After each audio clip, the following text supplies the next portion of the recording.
In the headlines, DFC consultant points to disappointing aspects of an otherwise good Carnival product. Miss Dominica braces for regional competitions, and a health official weighs in on the issue of too much exposure during Carnival. I am Kenny Williams with the Channel 5 News, back with the details after this.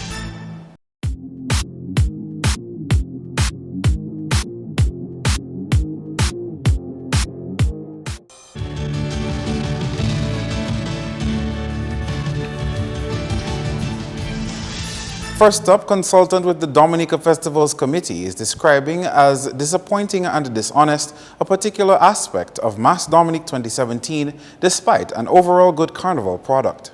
DFC consultant Val Coffey says the no-show of some traditional bands during the street jump-up in Roseau is disappointing, especially after the DFC invested in these bands making an appearance on the road. We were a bit disappointed because a number of the organizations that we gave some funding to, and I won't call their names, and expressed that they were going to come in to join us, especially traditional period, took the money and never showed up or never called. That's the attitude in Dominica. You give them money to come and try and assist, and they stay away, don't say anything. I wouldn't call the communities, they know themselves. But guess what? The others who came were grateful, and we had the best parades that we could. And we hope that we can, whoever is moving forward in this process, can now take it and build on it. The children came out a little strong, we can make them stronger, but we had to start early planning. Currently, there is no penalty in place for the bands which received money from the DFC and failed to show up to play mass in Roseau. Coffey pointed out that this sort of behavior hurts the country's Carnival product. At this point, there's no penalty, but there is a concern, because the DFC is not a clinic. We don't just have money to just give out like that, and you just take it and go and run if it, and that is dishonesty at the highest level. And a lot of people do that because they think that it's government's money and they can just do what they want, and that happens not only for the World Music Festival, it happens for Carnival as well. And this we had to put a stop to. If you're engaged by an organization to provide some support, and you have agreed to do so, do like the other communities. Come, be part of it. Don't just stay away and just assume that I don't have to show up. That is a level of dishonesty that cripples the Carnival product. But we live and learn. Carnival is normally a time where people lower their inhibitions. Binge drinking, explicit sexual behavior, and exposure of the body forms part of this revelry. But how much exposure of one's body is too much during Carnival? That topic has resurfaced. I've had this conversation with religious people before, and to be completely honest, I see it as, first of all, an art form. So, and we know how art is viewed. And if we consider the human body part of that art, then it doesn't become indecent exposure. It's more of an artistic exposure. But on top of that, I also look at Carnival as similar to how the swimsuit on the beach used to be. Okay. Before you had to be completely covered to be on the beach. Right now you can be in a bikini, you can be in a thong. It's acceptable because that's the attire that's acceptable for the beach. And I think that over the years, the swimsuit has become acceptable on the street for Carnival. So it's not, I don't perceive that as indecent exposure. If I were to do that on Monday morning, on a regular day, yes, it would be. But Carnival Tuesday, Carnival Monday in a costume, I don't think so. Not when it's done in that sort of artistic expression.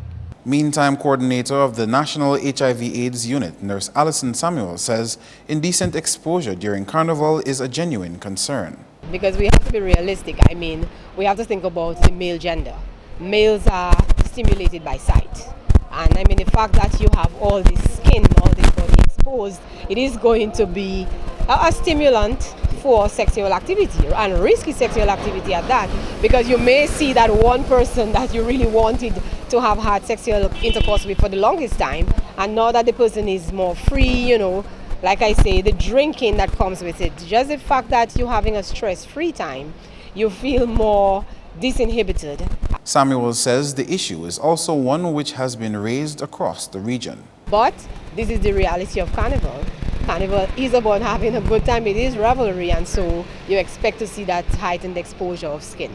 Miss Dominica 2017 was staged with an increased subvention, and among the changes was switching the Carnival route to Bayfront instead of turning into Hanover Street from King George V Street. Channel 5 News took to the streets on Wednesday to get the public's reaction to this year's Carnival. Carnival this year was a success. The atmosphere itself was electrifying. You could see in the videos, the colors, the costumes. It was very, very, very beautiful. And it guys are truly celebrating our culture. It was, as usual, spontaneous, fun, but my one problem with it was the lapse in the parade. You know, you had very, very big gaps because we were on broadcast. Vibes Radio was on broadcast, and for maybe a whole hour, sometimes an hour and 45 minutes at a time, we were just talking to each other and you know, giving our thoughts basically on what we'd seen. But there was no other bands. Like at the start of the parade, you had the what you call them, the flag wavers, and then you had the princesses and the queens, and then Old Time Sick came out, and then there was a lull. That was my biggest problem with it. Little bit of violence, but a little bit is always too much. But all in all, I think the proceedings were really good. Everything went okay. Carnival was very, very good. Brilliant, awesome. Well, one of the improvements, one of the best things I think that happened to Carnival was the Bayfront. That, in my opinion, was very, very, very good. What about it? Just the whole ambience of the Bayfront. More space for us to breathe, more space to do what you want to do. In my case, as a DJ, to literally control the crowd and do what you want to do. And that big screen they had, that the whole vibe was just nice. There's been a debate about not enough calypsos being played on this street. What are your thoughts on that? My thoughts on that is, from me as a DJ, I was hired by a costume band. That's one. Too much politics in the Calypso. So when people revel in and people party in, people don't want too much politics in the music. The Calypso now, most of them are slow. That's one. And in my case, costume band is high energy, is high tempo, is high vibes. To each his own. There were bands that promoted Calypso, like Old Time Sick. That's a Calypso band. You have Cluebird, who played a lot of Calypso. But the costume bands, the people that sign up for costume bands, they don't want Calypso. They literally say they don't want Calypso. So if I'm getting paid big money to please them, and if they tell me they don't want Calypso, it's no Calypso. Not that no Calypso was played. Calypso was played. I think the season was fine. I mean, I didn't take part too much in the reveling on the streets, but I really loved the pageants and the Calypso events. I think all in all it was a good season. You were finalist last year as well as this year. What did you think about the quality of the show this time around? Well, the quality of the show to me was of a much higher standard this year in terms of the quality of songs. I think everybody had great songs, not only in the first round but also in the second round. And I think the presentations, people put a lot into their presentations. They had extravagant props, and you could have seen a lot went into the whole creation of the event. For some, the old mass aspect is another factor which is lacking. The Juve, if I have to go back to the Juve, in terms of where were the Lapoca with bands? I was in town from about after 4, and basically I think there was only one or possibly two, if memory serves me right, Lapoca with band. And that was basically it. And that issue yesterday dealing with the costume, etc., they need to revisit that scene. That is just not working. The gap was much, much too wide. They have to do better than that. My understanding is that each group would start at a certain time. So the first group that started at 10 o'clock, they were on time, they came out on time. But by the time they came out, it took the other group another maybe half an hour or thereabout to come out. So there was a huge gap between each of them. You had the stilt walkers, they were there, and then another gap, then a next band. It was terrible. I think we're getting progressive in the Carnival. The costume bands were excellent. The t-shirt bands were well attended. I saw people really having fun, enjoying themselves. It was peaceful. I think it was really well done this year. The Calypsonians did an excellent job. The writers did an excellent job. I thought we had some diverse topics and really well executed. Everybody went well, all out. There was a high standard. I'm happy that we had little or no problems in terms of violence and things. So it was more or less a peaceful carnival. I'm happy about that. The Calypsos, I bailed out since quarterfinals. I must say, because they start cutting off some of the Calypso social commentary, controversy that you find Calypsos, and then I see them moving to a pattern obviously good songs, but moving away from the Calypso Carnival film. If you go back to history, you'll see the Calypso was being made on people, things they do in the community, and that is what was some social commentary that make Calypso. So I find they shift away from it. So the Checos and the Bootes and the Sai and the Leonas, they stay back for other songs. I will not call those names and things. And that's what I find was lacking. In terms of assistance to rural communities too, the government gave us some support, but I find we, in terms of corporate Dominica, they're talking about brand visibility, but brand sustainability, I think you have to think of that as well. If you give Roseau maybe 100,000, but what if you give a community like so just 1,000? 3,000 people will be happy that they make a contribution to the community. And let us think along these lines going forward to enhance, to ensure that we maintain Carnival in the rural communities. Police news now, one adult male has been arrested on suspicion of wounding. This after 2 police officers attached to the Criminal Investigations Department, CID, were treated for wounds at Princess Margaret Hospital and discharged. About 9 p.m. on Carnival Monday, Corporal Chaucer James and Constable Alan Alexander responded to an incident of disorderly conduct on King George V Street near the Old Market. Police reports say in their attempt to bring the incident under control, Corporal James sustained wounds to his head, neck, and left forearm. Constable Alexander sustained an injury to his right side. Police are also investigating a shooting which took place in Grand Bay early Wednesday morning. 44-year-old Felix Tit of Lale has been hospitalized after he was shot in the lower back. Police say they are searching for another man in relation to that shooting which took place about 1:15 a.m. Wednesday. Coming up, Miss Dominica 2017 and the new Calypso monarch making history.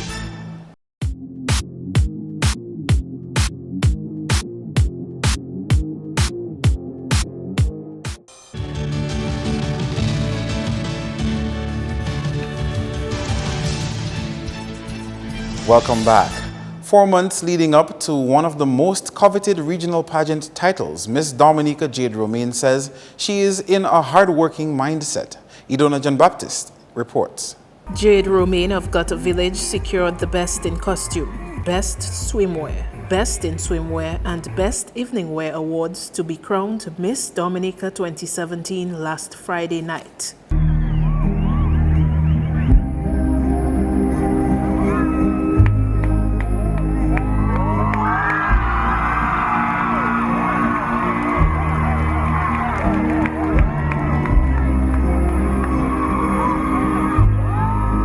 The journey to the throne has reached its culmination tonight here at Carnival City.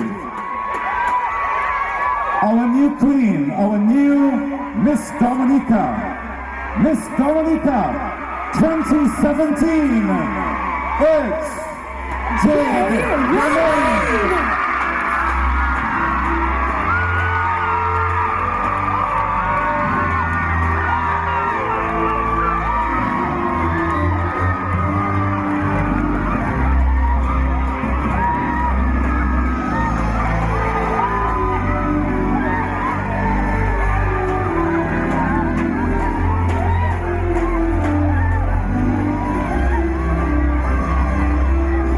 While there will not be a Miss Carnival pageant to contest this year, Queen Jade has 4 months to prepare for the July 30 Miss JC's International Pageant hosted in Antigua and thereafter Miss Caribbean Culture in Nevis.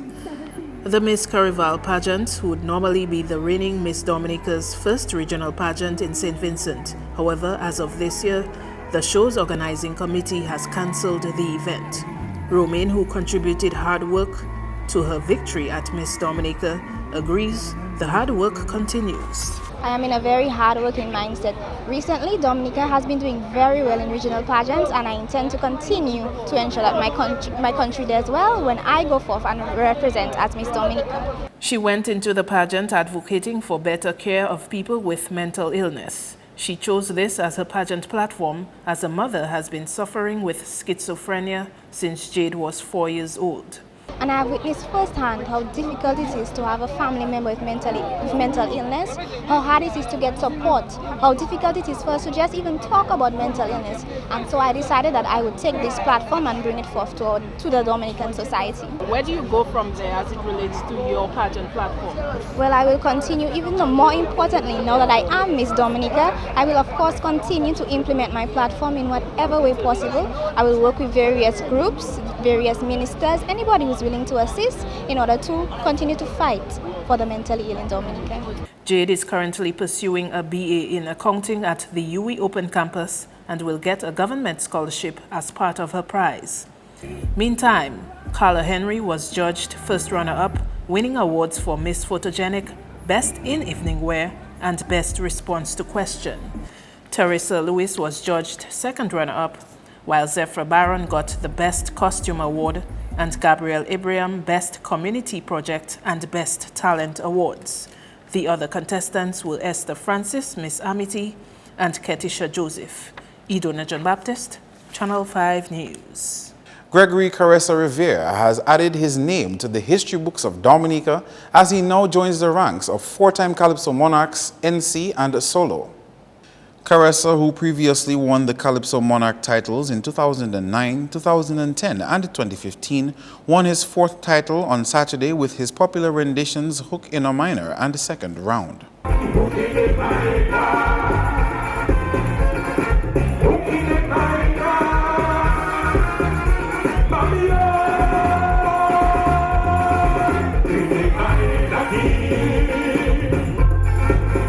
Early morning exercising.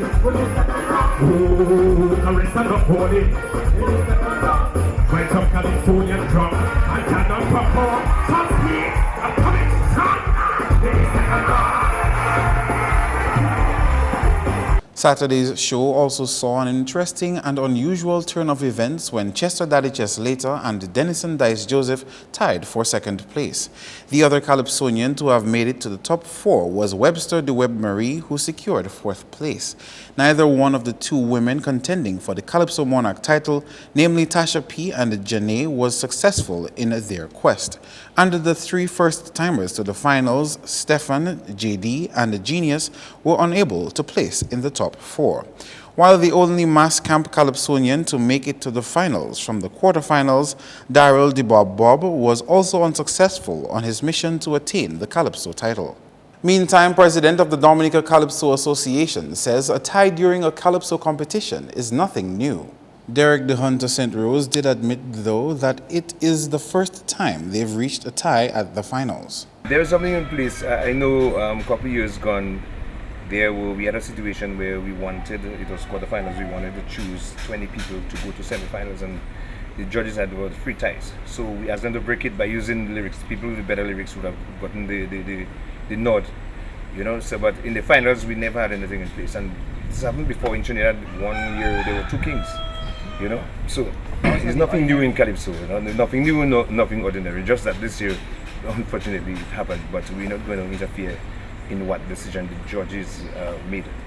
St. Rose says the judge's decision on the night of the show is final. However, consultation with the Calypso Association executive could have broken the tie. We at the association, we have nothing to do with the judge's decision, choosing of the judges either.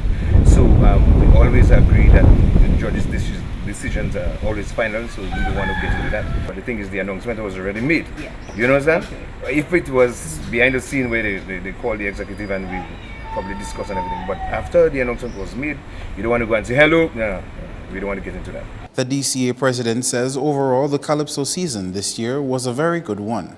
Well, I think this season was a great one and people really had a good time, and I must say kudos to everybody who participated in one way or the other. I think the people really came out and supported the Calypso. The artists themselves were this year on a high. You know, everything was good.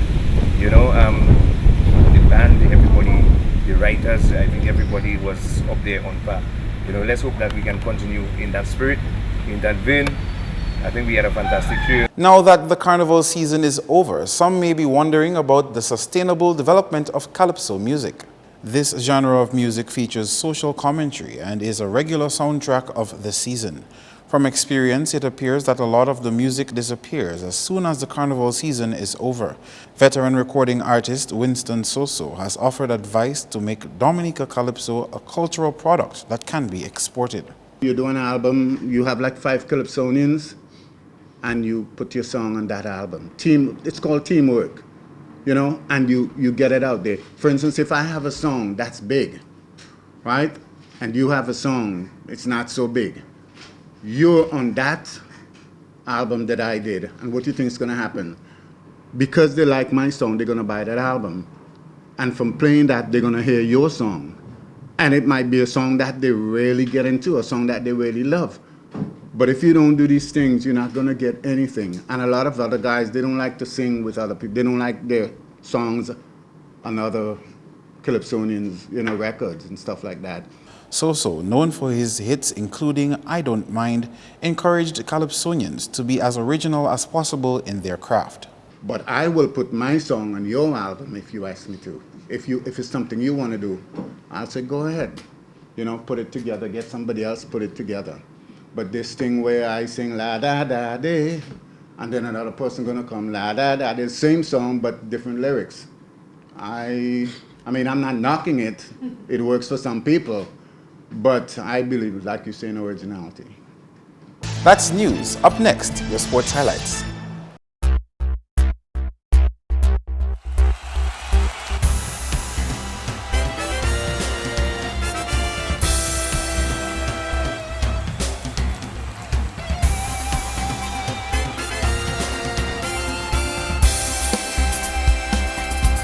First up in sports, West Indies have excluded Shane Dorrich and Miguel Cummings from their ODI squad ahead of the 3-match series against England beginning on Friday. With the exclusion of Dorrich and Cummings, the squad has been reduced to 13 players.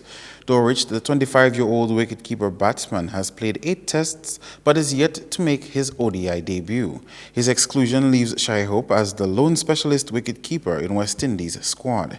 Fast bowler Cummings has played 2 one-day internationals.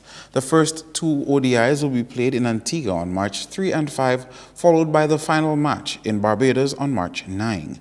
The squad reads Jason Holder captain, Devendra Bishu, Carlos Brathwaite, Craig Brathwaite, Jonathan Carter, Shannon Gabriel, Shai Hope, Alzari Joseph, Evan Luis, Jason Mohammed, Ashley Nurse, Kieran Powell, and Rovman Powell.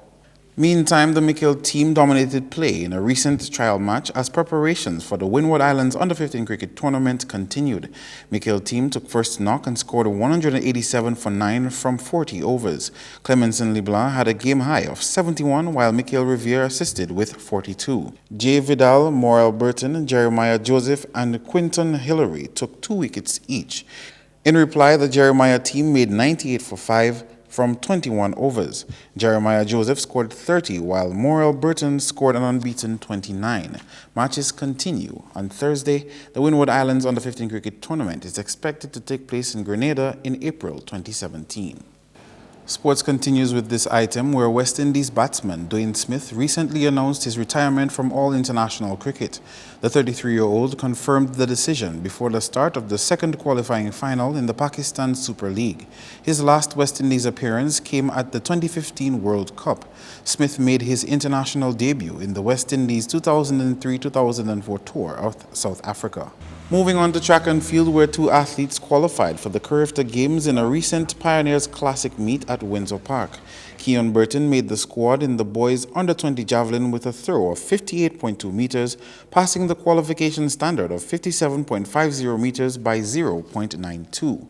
Additionally, Danielson Mahote qualified for the boys under-18 100-meter event in a time of 10.7 seconds, with the minimum time requirement in that event being 10.9. The dual sprint athlete says he learned from past mistakes and was not lacking in confidence on the day. I'd say the confidence was high. I was focused, and my coach told me just come out and execute and qualify, and I did just that. I watched back my race in Portsmouth. The reason why I did not qualify is because I decelerated the last 10 meters. So today I ensured that I use my top end and run faster towards the end of the race. So that alone I needed to work on, and I worked on that. He says the Carifta Games produce some of the best athletes in the region, and he is hoping to lift his standard ahead of the competition to be successful. I want to get a medal, so I will push, fight. I know that there are like stronger athletes, faster athletes gonna be there, so I need to be at my very best. So that is why the last month I have remaining, I'm going to be training extremely hard to try and get fit and faster so that I may keep up with the Jamaicans, Trinidadians and Bajans. Burton's addition to the squad brings the total number of Dominican athletes qualified for the Carifta Games to 4.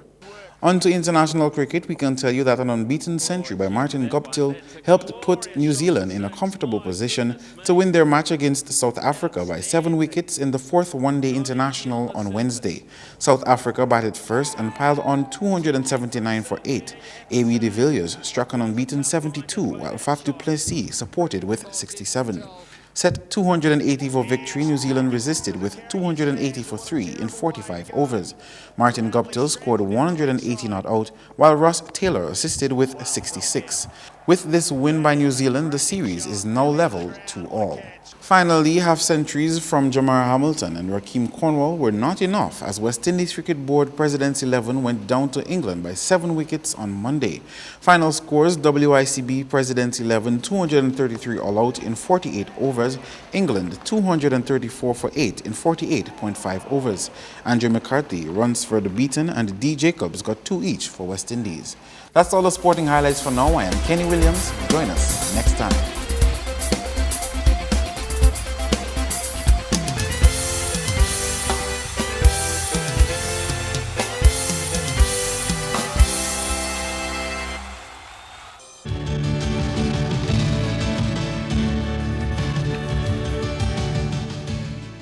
We now join our friends at the Met Office for the weather report. Good evening, Dominica, and welcome to tonight's weather broadcast. I'm your presenter, Marshall Alexander. We begin by taking a look at earlier infrared satellite imagery and what it showed. Patches of low-level clouds which moved across the area today due to a brisk trade wind flow generated by a high-pressure system. Now, taking a look at earlier visible satellite imagery and what it showed. A few low-level clouds which moved across the region today, and this resulted in mostly cloudy skies across Dominica. Now, taking a look at earlier radar imagery and what it indicated, the associated scattered showers across most of the region during the afternoon. Now, tonight's weather is expected to be partly cloudy to cloudy and breezy with a few brief scattered showers.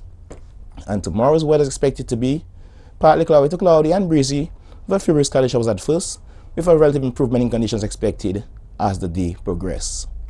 Sea conditions are expected to be moderate to rough in open water with waves peaking near 10 feet.